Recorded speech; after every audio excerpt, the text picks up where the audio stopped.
Hello and welcome to the Wellness Wednesday webinar series brought to you by the Family and Community Health Sciences Department of Rutgers Cooperative Extension. Before we get started with the presentation on Step It Up, adding more movement into your day, we'd like to ask you a few questions about your demographics. These questions are used to report to the USDA to ensure we are reaching a diverse population. Also, at the end of the presentation, you'll be asked a few questions about what you thought of the webinar. Please make sure to hit finish and exit when you are complete. Thank you so much for your participation. Okay, everybody, welcome to Wellness Wednesdays with FCHS webinar series brought to you by the Family and Community Health Sciences Department of Rutgers Cooperative Extension. My name is Nicole Keischer, and I'm the Administrative Assistant with FCHS, working out of our New Brunswick office, and I'll serve as your host today. I'm so excited to be hosting this presentation on stepping up, adding more movement into your day. Certainly a topic we could all benefit from. Also, I wanted to quickly review the cooperative extension structure for you who aren't familiar with it. Rutgers Cooperative Extension is a partnership between the Board of County Commissioners, Rutgers, the State University of New Jersey, and the USDA's National Institute of Food and Agriculture. We have faculty or staff in 20 of 21 of the New Jersey counties. We're comprised of 3 departments, including Agriculture and Natural Resources, 4-H Youth Development, and Family and Community Health Sciences, or FCHS. All provide outreach in New Jersey and beyond. Our Department of FCHS focuses on topics related to nutrition, chronic disease prevention, food safety, and overall wellness. We hope you will visit our website for nutrition and wellness related resources and follow us on social media. And Justice for All. RCA is an affirmative action equal opportunity employer. Rutgers Cooperative Extension programs and materials are open to all without regard to race, color, national origin, gender, gender identity, religion, age, height, weight, disability, political beliefs, sexual orientation, marital status, family status, and veteran status. So it gives me great pleasure today to introduce our presenter. Let me introduce Christine Zellers. She is a Family and Community Health Sciences educator and assistant professor in Cape May County for Rutgers Cooperative Extension, where she educates the community on wellness, nutrition, and fitness. She has extensive experience collaborating with partners to create healthy food environments in the area of policy, systems, and environmental change. In addition to community health policies, Zeller works to educate residents on topics to improve their overall health and prevent chronic disease with a holistic approach to well-lived quality lifestyle that includes physical activity and nutrient-dense diet and quality sleep. So now I'm going to hand things off to you, Christine. Thank you very much, Nicole, and welcome everyone. I'm glad to be here again at Wellness Wednesday, one of my favorite afternoon activities to meet with all of you. Before we get started today, I wanted to make it a little bit more interactive.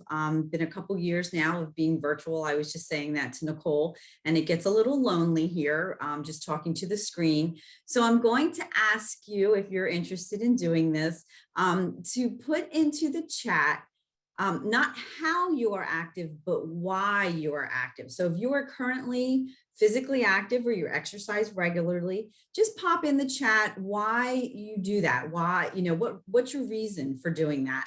And we're going to let you all respond, and then I'll come back to that in a minute. But you can start popping that into the chat, and we'll talk about it in just a second. Oops. Okay. Oh, yeah, okay, here we go, sorry. Today we are going to have 3 objectives. We're going to talk about ways to step it up and be more active in this presentation. First, we're going to discuss the benefits of physical activity. And then we'll discuss how to determine how active you really are with some realistic markers. And then finally, we're going to talk about common reasons why people don't move. And I'm hoping giving you the reasons, I don't want to call them excuses, but sometimes they are, but the reasons, they're valid, reasons why people are not moving, and hopefully give you some reasons why that isn't good reasoning, and help you have some ideas on ways to combat those reasons for not moving so that you get moving and you step it up and get a little bit more physically active. Since our society has become increasingly sedentary or lacking in movement, Chronic disease rates have increased, as have obesity rates, which we all know. Movement, no matter if it's exercise or physical activity, is important to keep our bodies functioning properly. There's obviously health benefits to moving at any age, and we're going to find out why it's important to be more active first. But I'm going to look at the chat now and then kind of get an idea why you all are moving, what motivates you to move. So let me health and wellness. Let me go back to the top. Sorry, a lot of responses. Good. All right. So someone says to feel good, overall health, to lose weight, physical health, mental health, work break. Love them. Great ideas. For better health. I like it. To age gracefully and play with my grandchildren. What a great reason, right? Because I know it's good for me. Good. Exercise to help with pain and joints. Good. I like that you mentioned that because that's a really good point. Some people don't exercise because they're in pain. And in reality, it can really help you to alleviate some of that. Doctor's advice, more activity loosens my knee, need replacements, health, well-being, physical, mental health. Yep, we're going to hit on that. Health and lose weight, help with the back pain. Yep, physical health and mental health. Late 60s and want to stay flexible and lose some weight management. I'm active for mental health, better sleeping and weight management. These are all great reasons. You're all right on track for the reasons to do it. Physical health and lose weight, health and weight loss, health and wellness, feel better. Yep. It looks like take care of my body and show that myself that I care, right? It's something to do for yourself. What a nice thing to do for yourself. Prevent illness. Motion is lotion. I like that one. Good one. Okay. So we all have some really good reasons why we're moving. And I know, I've been working in this field for quite some time. I've been a group fitness instructor for over 25 years now. And I always say that the hardest part is getting to the gym because it's that motivation. So I'm hoping that if you're having a hard time motivating yourself, that we'll have some clues here or hints or reasons why it's to find more motivation. So let's talk a little bit, which some of you mentioned already, about how physical activity and exercise are important to prevent disease. I'm going to use physical activity and exercise interchangeably. The difference in the definition is really exercise is a planned thing to do, whereas physical activity might be, you just went out and went for a walk, and it's not something you do regularly as part of a routine. So that's the basic difference. But the basic premise for both is that we get our bodies moving. Motion is lotion. I love that saying. I'm going to borrow that, to keep everything moving and functioning right. Prevention through exercise starts in childhood and it continues for years as we age. But that's not to say that it's too late to start if you're later in life. It doesn't matter how old you are. Moving has benefits overall. Physical activity done safely. You always want to make sure that you get that doctor's recommendation and appropriately. Helps us to maintain a healthy weight, which I saw some of you mentioned in there.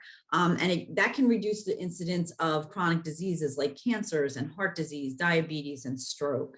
It also provides us with a sense of well-being. And I saw that a lot of you put that in the chat as well. I had somebody like I said, I've been doing this for years, and I used to go on vacation and exercise. And I had a friend one time ask me, like, why do you worry about, getting your exercise in when you're on vacation? And I always used to say, my exercise makes me a better mommy because it was better for my well-being and my mental health. And it's still one of the top reasons why I do it. So that's a really important thing to keep in mind for a reason to exercise if you're looking for a good one. Dr. Erica Johnson wrote in Health and Fitness Journal that aerobic exercise was shown to affect participants with a calmer mood when they participated in 20 to 30 minutes of exercise.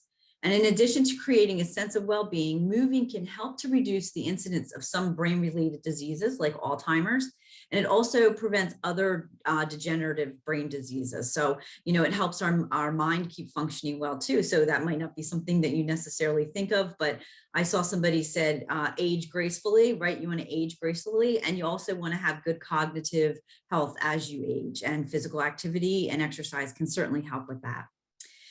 We've mentioned that it helps to maintain a better weight and having a better night's sleep. It helps us to get a better night's sleep.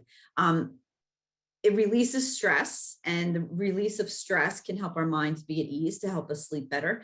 And also, physical activity can reduce the incidence of obesity, and that assists with lowering sleep apnea incidences. So it might be making for a better night's sleep that way as well. So a lot of good reasons for us to exercise. And I know some of you already knew some of them. And hopefully maybe you gained something new from that list, or thought, hey, that's why I'm not sleeping so good. I'm not getting my exercise. Or maybe it's helping you to sleep a little better because you are. Just as a reminder, the USDA recommends that adults exercise for 150 minutes per week, and 2 additional days should include weight-bearing exercise.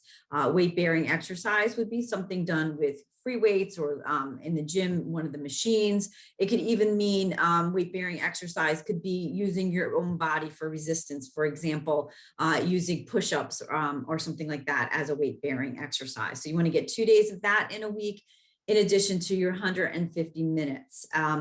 And it's important to know that 150 minutes is the minimum that they're asking for. So you don't have to stop if you don't want at 150 minutes. You're welcome to do more than that.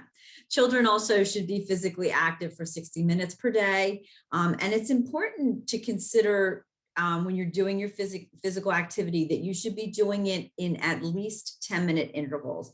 So for instance, if you're, for some health reason that, we'll talk a little bit more about this in detail, but if you have a health restriction of some sort that you are unable to exercise for a long period of time, break it up into little parts during the day, but always make sure that they're in at least 10-minute intervals to get the heart rate pumping and get yourself moving. So if you want to do 30 minutes a day, you could break them down into 3 10-minute intervals during the day, maybe morning, evening, afternoon, something like that, if that's more helpful as you get started with exercising. All right, so now that we know the benefits of being more physically active, let's talk about how to gauge how much we're really moving in a day. And I found that this was really interesting. So the International Physical Activity Questionnaire, it's a little old, but I thought it really gave me a good idea of how much physical activity we were getting during the day. And I'm not going to make you take this questionnaire. It was developed in Geneva as a measurement for activity levels in various countries 20 years ago, like I said, a while ago. But it's still, I think, a good gauge for us to look at a little harder at how much we're really moving. And I find personally now that things have changed due to the pandemic, I'm moving a lot less than I used to. So normally, if I was doing a presentation such as this, I would get the presentation ready. I'd pack all the things up that I was taking that I'm now going to email to you. And I'd take them out with me and drive somewhere and then pull the stuff into the building, set up the screen and the computer and everything. So I'd be moving. Today, all I did was sit at my desk. So immediately that has reduced the amount we move. And that's happened so much in the last 2 years across the board. And so I thought I was moving a lot. I try to do my exercise before I come to work every day. But then I realized, I was like, oh boy, I sit for 8 hours a day, at least. I come in the office, I try to get up and move around, but it's not the amount of movement that I thought it was, even though I'm getting that, a lot of exercise in the morning before I come in. Then I come in and I sit here all day because I'm in front of a computer, whereas I used to be out in the field. So the questionnaire first looks at employment. And in this section, the questionnaire asks the participants if they have vigorous or moderate activity at their job. And to give you an example, it would ask you, does your job require you to do some type of heavy construction like digging or lifting? And if so, that would be considered vigorous exercise. And then it also asks if the activity is done for more than 10 minutes. Again, remember that 10-minute marker I asked you about. To keep that heart rate up, we want to make sure it's at least 10 minutes to reap the benefits of the movement. And then it asks if it's moderate exercise. So things like carrying light loads for 10 minutes at a time, or maybe lifting boxes, things like that. And in both of these areas, the questionnaire requests that you hold off on walking because they give walking in a separate area. But as is the case with the employment questionnaire, this follows also with trends in transportation, asking questions like, do you drive or ride a bus or train when you get from point A to point B? Do you walk or do you ride a bike? And at-home activity and leisure also are looked at with intensities and amounts, time spent in the day, as well as weekly. And then finally, how often do you sit is examined. And as we know, sitting is become a big problem in our lives because we're doing it much more than we used to. And some people are saying sitting is the new smoking. I know my colleague Alex Dalcolo has a wonderful presentation on sitting and how it can be detrimental to us. So all of these markers that I just talked about combined really should make us think about where we could add movement into our life or realize that we might not be moving as much as we want or thought. And think about how much you're active or inactive as we go through the conversation. And, think about how maybe you can add different things into your life.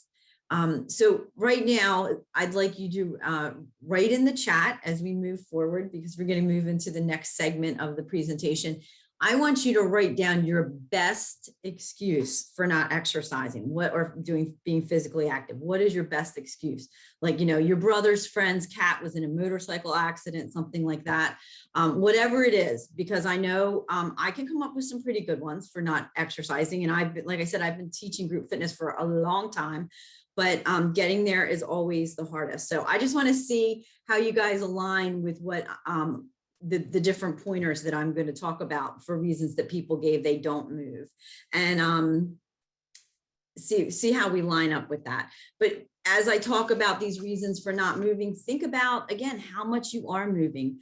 Are you getting up at work? Is your sports and recreation or leisure activity, is that vigorous or moderate or not at all? And how can you add it in there? Because this chart is a really good way to designate, are you going home in the evening and sitting down and watching TV for 3 hours, or maybe you could get up and even walk the dog for 10 minutes, and that would give you a little bit more of added physical activity. So think about this chart as we move forward. Okay, so let's look at this chat here you guys got going. Oh, la, la, la, la, la, la, la, la.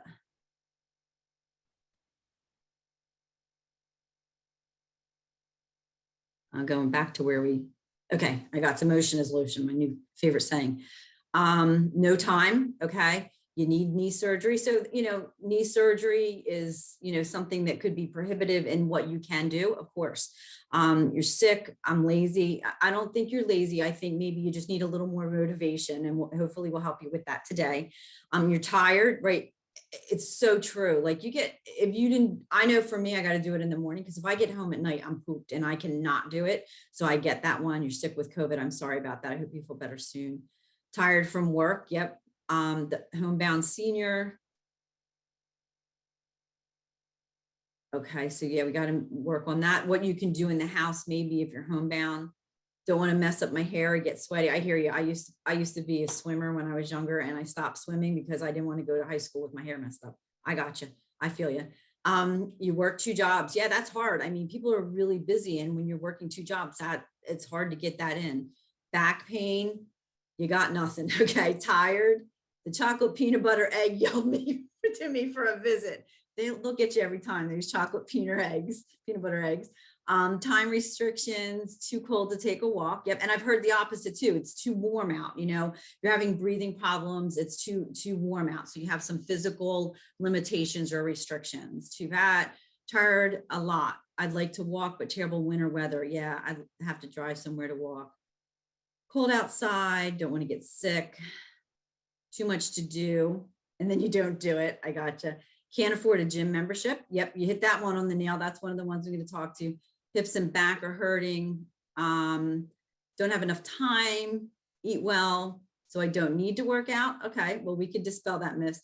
It's a hand in hand, it's a full, your body, you eat well, that's great, but we also need to keep moving. They're kind of a go-to, one goes with the other. Feel like it takes time to exercise from being away from your family. Yeah, I used to feel that way too. Shortness of breath when walking. And okay, so doing vacuuming gives me the most steps and calories burned, more than yoga, Tai Chi practices. Yeah. So you know what? You guys are right on target. You're right there with them. And I did ask those questions because I wanted, number one, for everybody to see that we all have excuses. You know, I'll get up in the morning and I'll say, my head hurts. You know, oh, my back's sore today. Why can I not do this? Like, what is my excuse for not doing it? So I'm going to lay out to you here. Yeah, these are the top excuses, and you can see that you're right on target. So people are saying that they're too tired, which was one we heard, right? It costs too much. That was one we heard. Don't have time. That was one we heard. You need motivation. Don't like to exercise alone. So people say that they get lonely. People get bored is another reason. You're not able to because either physically or of age. I saw somebody said they were homebound. So that's another reason that could be not able.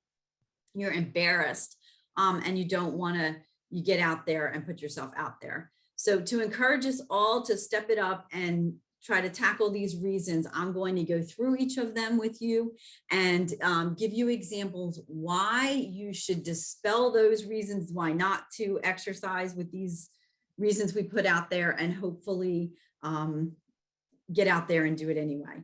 So while being tired is a really valid excuse for not moving, the reality is that physical activity actually improves your sleep, as we talked about, and it makes you able to sleep when you should sleep, and it increases your energy levels. So even though you feel too tired to exercise, if you get out there and do it, it could really help you to not be tired anymore. Perfect example of this, about 2 hours ago, I was working on a paper here in my office. It's a little toasty and the sunshine's coming in on me, and I was tired. And I thought, you know what?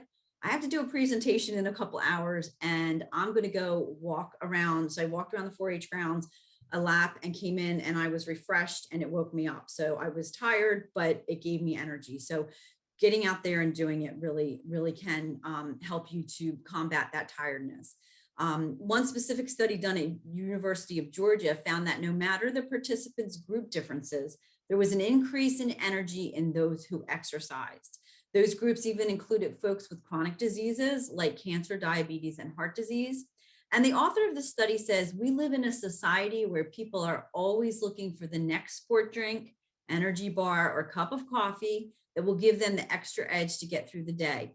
But it may be that lacing up your shoes, your good, safe walking shoes, and getting out and doing some physical activity every morning can provide the spark of energy that people are looking for.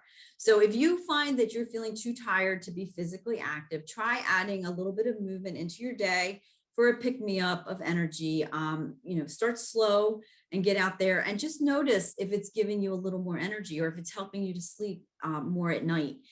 Because I think that it could possibly be the cure to you're too tired, could be actually exercising and getting out there and doing something physically active.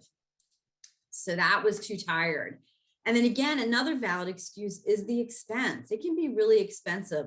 And if you're joining a gym or you want to buy certain equipment, that can really add up quickly. So you want to be physically active, but you don't need it to be costly at all.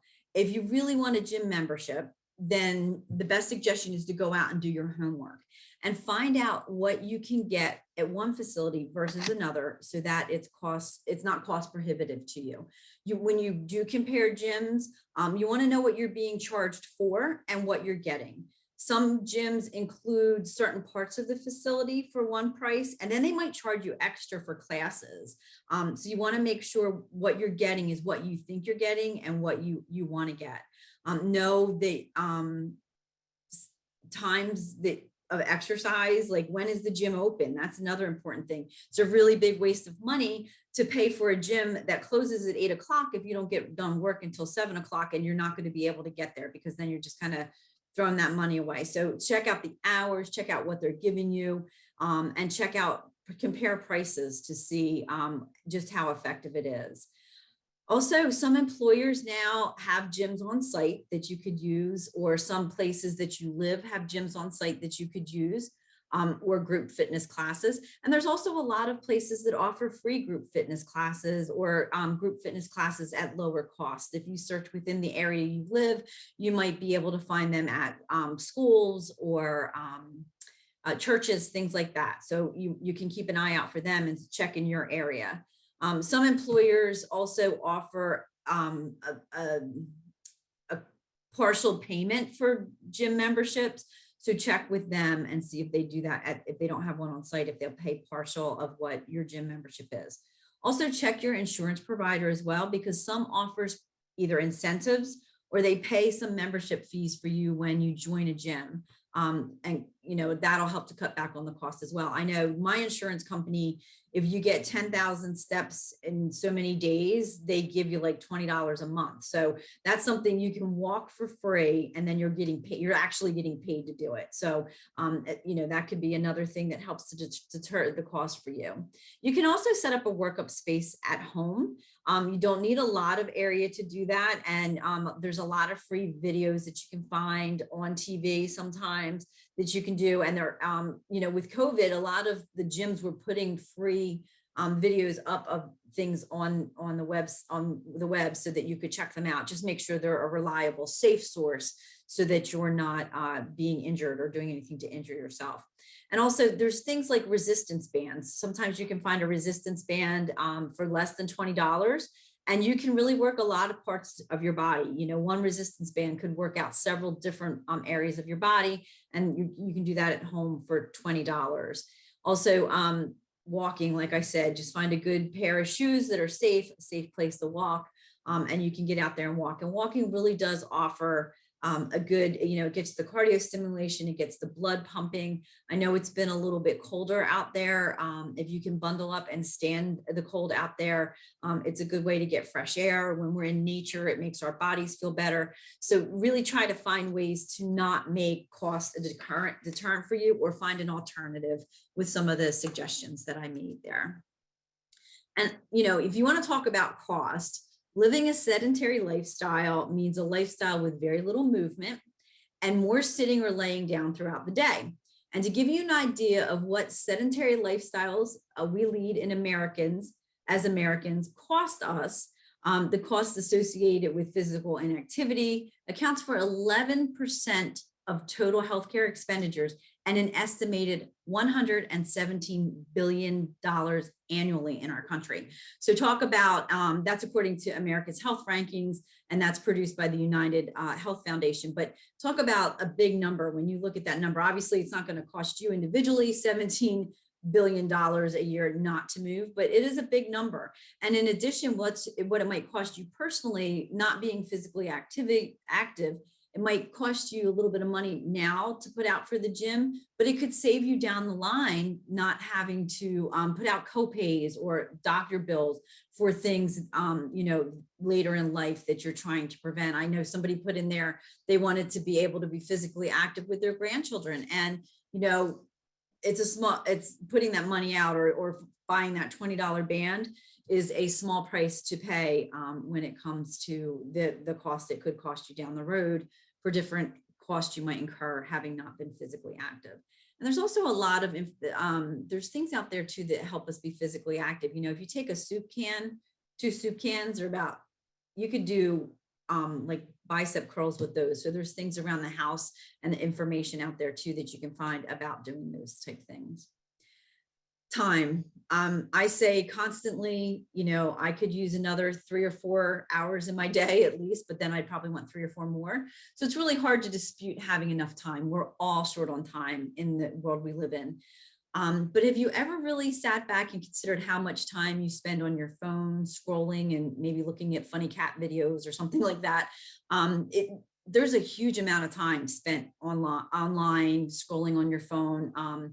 And I've noticed I stopped the scroll. That was my mid-January. I said, I'm not going on social media anymore. I'm not scrolling anymore. And I find not only am I more relaxed, but I have more time on my hands. So that could be the first way that you could maybe get more time in your day, is to stop the scroll.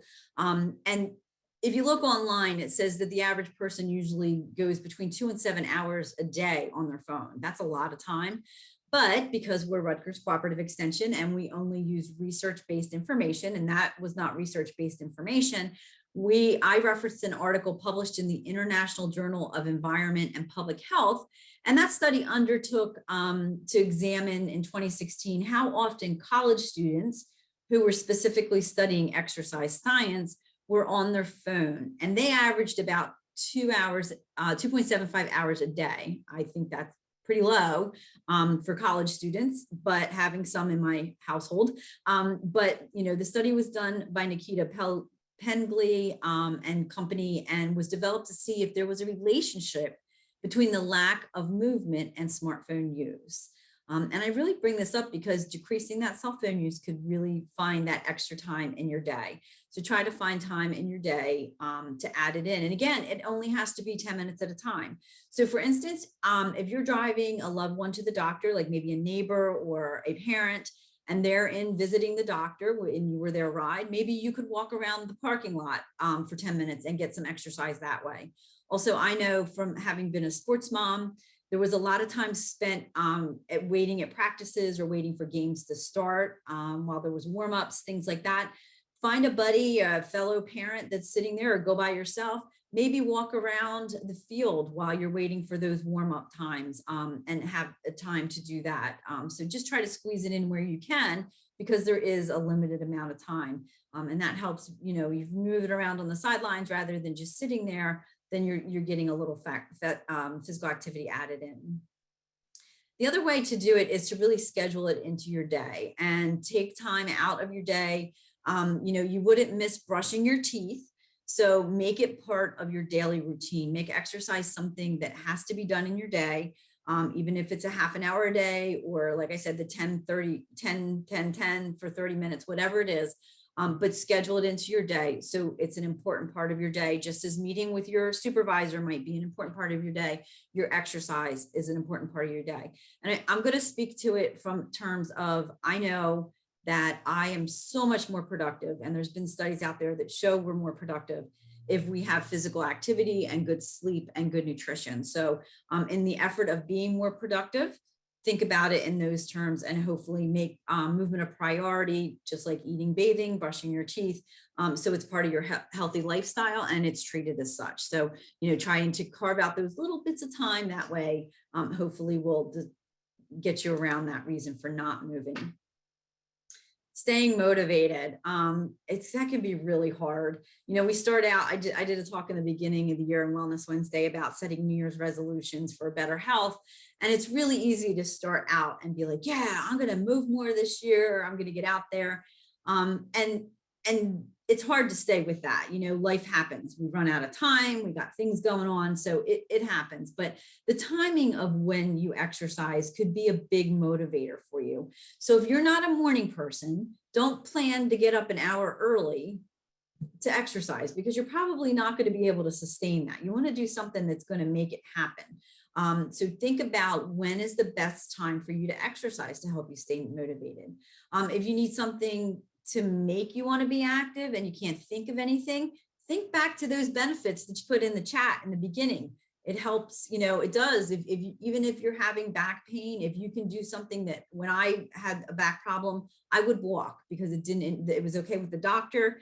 And it was something that kept me moving, and it made my back feel better in the long run and helped build it back up. So check with your doctor if you do have chronic pain, but it could help to prevent chronic pain or, decrease it. So check with your doctor about what you can do and use that as your motivation. Feeling better, better mental health, as we talked about in the chat too. That's another great reason.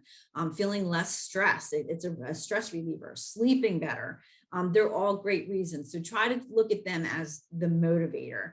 And delaying the signs of aging is another great reason. Keeping up with those grandkids is a great reason to want to stay healthy and exercise and be a motivator for you. And it might mean, giving you the go to go do that. I want to talk a little bit about the SMART method, which you might have heard some of my colleagues, if you were on one of our other Wellness Wednesdays, talk about before. But just to give you, again, that motivation, try to use the SMART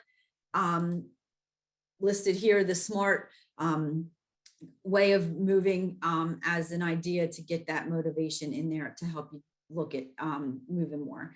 So the SMART method, as you can see, specific, measured, attainable, realistic, and timely. It really could help you to stay motivated. So you want to set a specific goal to keep you motivated. So for instance, this woman shown in the picture, she's walking towards the path and she's walking the path, and the path is maybe her goal. So perhaps she's setting out to walk the path twice a week as her goal. And then to keep it measured is the next part of the SMART method. And maybe she has a goal to walk twice a week and a certain amount of steps or miles or time. But she can measure that, and that can help to keep her motivated. I have a motivation with a time. So I want to get so much time of physical activity in every day. And if I don't get it all, like today, I didn't have time. I had to do something today before work. So I didn't have time to get all of it in. So I'm going to try either tonight or, like I said, I went out and took that quick walk to wake myself up. So try to find a way to help you motivate and accomplish your goals by making it measured, whether it's time, steps, miles, whatever it is, or days, whatever. Next, you want to make it something that's attainable. So for instance, it's probably a much more attainable goal when starting physical activity to walk the path twice a week, like I suggested in the beginning, versus climbing the mountain that's way off in the distance that she's heading towards once a month. So make sure that it's an attainable goal. Make your goals realistic, especially if you're just beginning, and work up to new ones to challenge yourself and stay encouraged and motivated. Also, you want to be realistic, which is the R in the SMART goals. The mountain may not be so realistic in the beginning, but the path is. So think about the number of days or the time it might take you to walk the path over and over again, so that you might be able to climb that mountain down the line. It's just like training for a marathon. You wouldn't one day wake up and say, okay, I've never run before, so I'm going to run a marathon. You want to have a realistic goal. You have to build up to things. You also want to set time frames by being timely. So in other words, set a time goal that's realistic too. If you haven't walked in 3 years, then try to do a little bit at a time, maybe break it up into 3 different areas in the day, so that you build up and you have a time goal that is realistic for you achieving your overall goals. And that's going to keep you motivated, because if it's too lofty, you're not going to be motivated. And again, teaching at different fitness centers in the last 25 years, I see people come in all the time for New Year's resolutions, and they come in and they're all ready to go the first of the month, and they go and they're like trying to keep up with everybody else in the gym and worrying about what the person next to them's doing. And it ends up really being hard for them to keep up, and they go home sore, and then you don't see them back again. So set the goals that are SMART for you. They're realistic, they're measured, they're timely, all those type things. I did, I didn't see it mentioned a lot in the chat when we were talking about reasons why not to exercise, but being embarrassed. I'm going to start out by saying, again, I've worked in the gym setting for many, many years. I've stood in front of all size classes, and guess what? I'm embarrassed too. So you're not alone. I would say that there's a large number of people at the gym that are probably embarrassed. And, it's understandable that you are, because, if you're there and you're a little self-conscious, might not know what you're doing. That could be a reason for being embarrassed, but try to take it in stride and find ways to overcome that again, like the other things. Dr. Carol Dweck has done over 30 years of investigation on how our fixed mindset works versus how our growth mindset works. She's done this work primarily based on intelligence and academic achievement. However, this might be paralleled in physical achievement as well. So if a person is embarrassed about exercising in front of others, this might be due to physical limitations or the expectation that they need to be perfect in their exercise routine. And in Dr. Dweck's research, she suggests, rather than teaching children on the fixed mindset, such as "you're so smart, Sally," try the growth mindset, where you encourage Sally for her work and her perseverance. If you put Dr. Dweck's research to work for physical activity and getting you motivated over your embarrassment, then you don't need to look at running as fast as the person next to you on the treadmill. You have to look at the fact that you got there, you're on the treadmill, and you're doing your thing. So instead of being embarrassed by not being quite what the person next to you is, and being, super perfect at it or something like that, compare it to yourself. Say to yourself, I got here. Hey, I got up this morning and I just did 15 minutes on the treadmill, and I'm really proud of myself. And share that with a friend if that makes you feel good too. Everyone has a different level of physical fitness and various challenges. Some of those challenges might differ for you day to day, depending on what things are there. I know some days I get up and I'm like, yeah, I got it today. And other days like today, I was like, don't have it. So they're going to vary from day to day. Take that into consideration. Take whatever you do for an accomplishment because it is an accomplishment. And remember, you don't have to be perfect and you don't need to outperform anyone but yourself. You're there just to make yourself feel better and all those great things that we said in the beginning in the chat, reasons why you exercise. So if you're still feeling like you're too embarrassed to go to the gym, then try doing something on your own, like biking or walking, and expose yourself to your own comfort level and set your own growth mindset for what you want to improve on and start with. So that can be anything, and you're setting your own goal for that. Next, limitations. I did see people put some limitations. Physical limitations as well as mental limitations are real too. They should not be dismissed or make you feel bad about yourself. Rather, try finding alternatives to what you do that fits within your limitation. I know as a group fitness and instructor, I always was happy to modify exercises to meet someone's needs. And I'm sure if you go to an instructor before a class, they too would be able to attend to your needs and make modifications for you. And if they're unable to modify the exercise in the class for you to do them, then it's probably a good idea to look for some place that they can do that to make you work within your comfort level and your abilities level.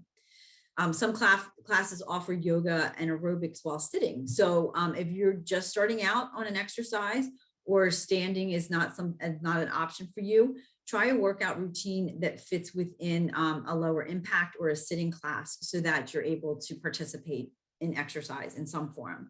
Pool exercises also offer a good workout, and that reduces the physical impact to joints, and it could be a good option. So check with your friends for recommendations on what they do or what they're experiencing, and check with your doctor to see what you could do to lead to fun and invigorating movement.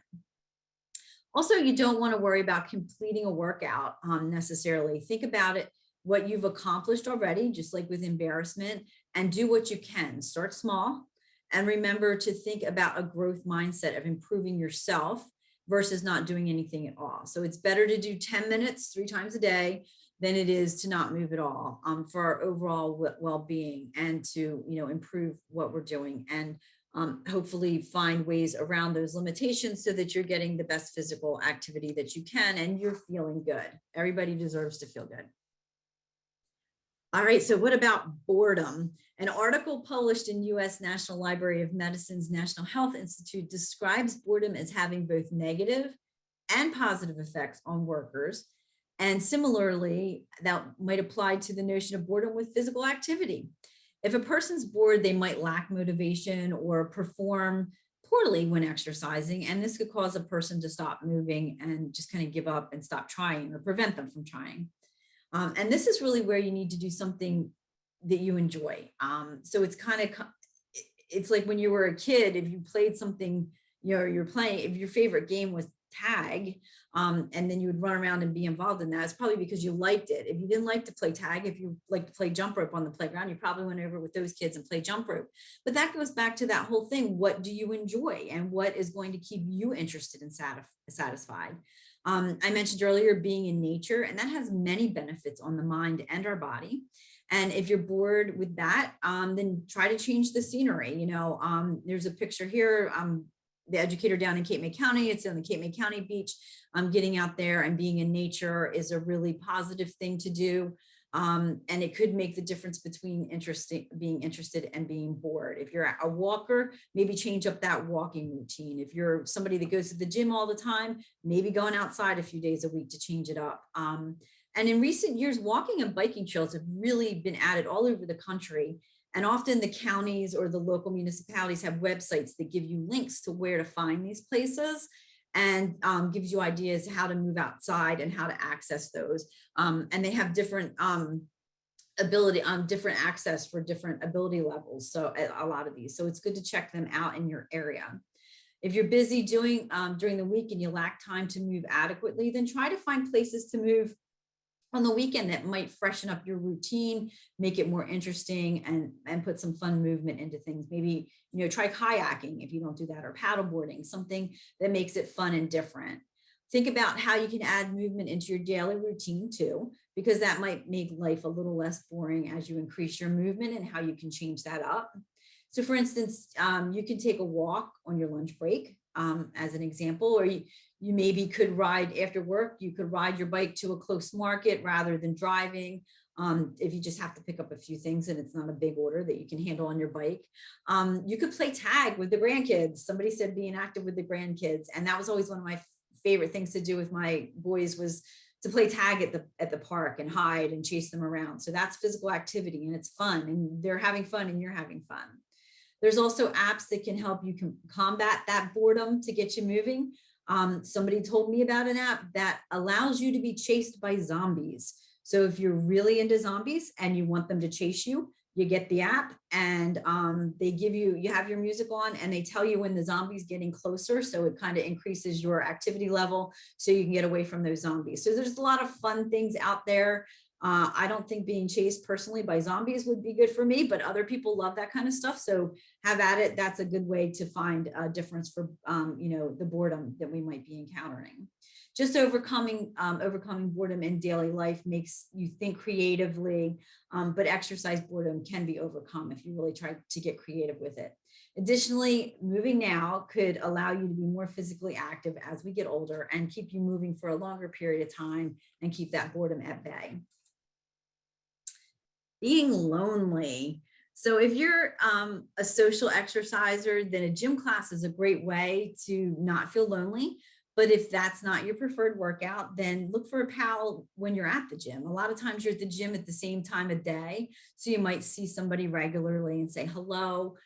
So, maybe if you have conversations with them, if that's allowing and you're not in too big of a hurry, you could make a friend and find ways to exercise together and have your gym buddy there. Also, asking a friend or family member is another way to keep you from feeling lonely if they want to join you. Depending on what kind of activity you like to do, FaceTime and Zoom. You can work out with somebody far away across the country. If your sister's living out in California, you can find a time that you exercise together and do that together via Zoom or via FaceTiming. And you can carry them with you on your phone if you're going for a walk too. There's also apps that you can use to find workout friends in your area. And there's also social media. So if you're on social media every night at 6 o'clock, and you see the same friend that you're friends with on, say, Facebook at 6 o'clock every night, instead of being on Facebook together and going back and forth or liking things, you could ask that friend to move because obviously they're free at that time period too, and they're looking for something to do, and exercise, going for a walk would be a great way to do that. I also see people talking on the phone a lot when they're walking. It's probably talking to a family member or something, and it stops them from being lonely when they're exercising. So try to connect to friends or family that aren't too close by, or meet in a central place on the weekends, in between, that you can have that moving pal to go along with. I recently started listening to podcasts when I walk, and there's a lot of great podcasts out there that, kind of take your mind off of how far you have to go or you're going, and gives you a little bit of entertainment that might be something that stops you from being lonely. So rather than using lonely as an excuse or a reason not to exercise, try to use it as a reason to connect with people and be sociable and get over that hurdle to prevent you from being physically active. So I included this quote from Nelson Mandela because I thought that it's right on. Exercise is not only to physical health, but to peace of mind. So we talked about that early on. It summarizes the fact that being physically active is so important, and it's important to our body and our minds. And, it's a good way to keep our bodies and our minds all coordinated and working well. All right, so let's summarize. To recap, all we discussed today, which there was a lot of, into 4 easy steps. First, come up with a plan that is ideal for you and your lifestyle. Plan the day or week ahead of time. Some people like to put their movement on the calendar, so there's a time scheduled for it. That's a good way to go about it. And no matter how you schedule physical activity, if you plan ahead, you'll be more likely to do it. If you're exercising as soon as you wake up in the morning, plan on having your clothes laid out to go to the gym or go for your run or your walk or your bike ride or whatever you're going to do. Have those clothes laid out so that, you're ready to roll and it keeps you moving in the morning. If you plan to exercise after work, then take the stuff with you or change at work before you leave so that you're ready to go right away. Planning ahead will give you fewer chances to make some of those excuses to not go and not have time. And it could save you time too by being ready. Also, make it fun. When doing something we don't like, if we dread it, we're less likely to be motivated. So find something you like and go. Make it something fun. Change your scenery and your activity and make it interesting and rewarding. Also, you want to, when you're done moving, note how you feel. Take a kind of check in with yourself and say during the day or even over the next few days how you feel. Maybe you're sore, a little bit sore because you used your body in a way that made it a little, more strenuous than what it's used to. But how does that make you feel a couple days later? You might still feel sore, but you might feel stronger too. So take about that.